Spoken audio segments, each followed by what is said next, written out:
Hi, I'm Ollie Brew, Head of Client Success at CyberCube, and I'm delighted to have with me Yvette Essen, our Head of Content and Communications. Normally, she's on the side of the camera doing the interviewing, but today I'm going to interview her about her role and life at CyberCube. Yvette, welcome. Great, thank you for your time, Ollie. So I wonder if you could tell us a bit more about your role and also your professional background before we could dive in.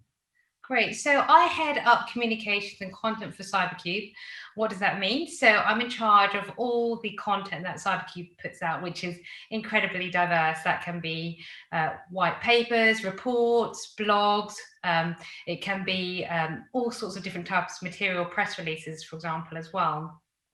And we put together all this different material and we utilize them. So I head up communications as well, and I'm in charge of putting together campaigns and strategies to utilize that material to help increase our brand and our profile in the company, and also utilize teams such as your team, Ollie, let the client success and sales teams use their material for their own purposes. Fantastic. You asked a bit about my background. So I previously headed up PR and content as well for an insurance ratings agency, AM Best, and I was also a journalist for 7 years as well at the Daily and Sunday Telegraph on the business desk. Fantastic, thank you. And what excites you and challenges you about the role you have?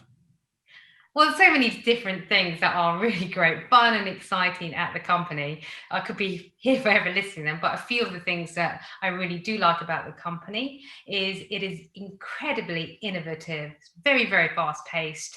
So you can come up with an idea and you just think, oh, they might not necessarily run with it. But if you pitch it and you suggest it and you explain the rationale behind it and they support it, you could be doing that next week. So an instance is with the filming that we're doing now. I suggested that when I first joined, and 2 weeks later I was in front of the camera filming content for CyberCube. So it is very, very innovative, very fast paced, and people really appreciate your ideas. Fantastic. And I know you have a young family and had challenges like many during lockdown. Could you describe how you balance your different responsibilities? I think there's very much a CyberCube family, actually. There's very much an understanding that we're all in it together. So during the various lockdowns, I had a 5 and a 7-year-old with me pretty much all the time, homeschooling. The company's very, very supportive. One thing about CyberCube is that flexibility has always been a key word for the company. And even prior to lockdown, you had the ability to work from home, and that was accepted regardless whether you had children or not. So prior to all the lockdowns, I worked from home 2 days a week.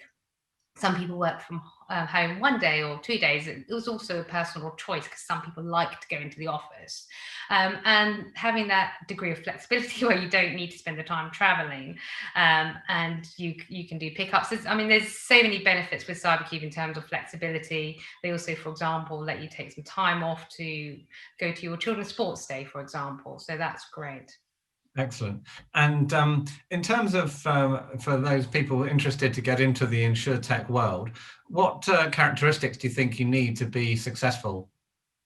It's an interesting one because a lot of people at the company who have insurance experience or tech experience, but not both, or people who don't have either experience really. I think what's quite important is that you're willing to learn, and you're not afraid to ask. So for example, my background's insurance and writings. I'd not worked for a tech company beforehand, but I've been reaching out to people who do have greater knowledge than me and expertise in tech, and hopefully sharing some of those things that I know in exchange. And finally, do you have any advice for somebody who's looking to get into this space? I think use your network. If you're in here and you're working for a company like us, it's very important you use your network. And I mentioned there reaching out to colleagues and learnings, but don't feel afraid to approach other people, but also use your network internally and externally as well. For companies such as ours, which is growing very, very quickly, we're reaching out to people we know a lot, and it's all about relationships, especially in the insurance industry as well. Well, that's excellent advice, and I think a few gems to take away from the conversation. So, Yvette, thanks very much for your time. You're welcome, Ollie.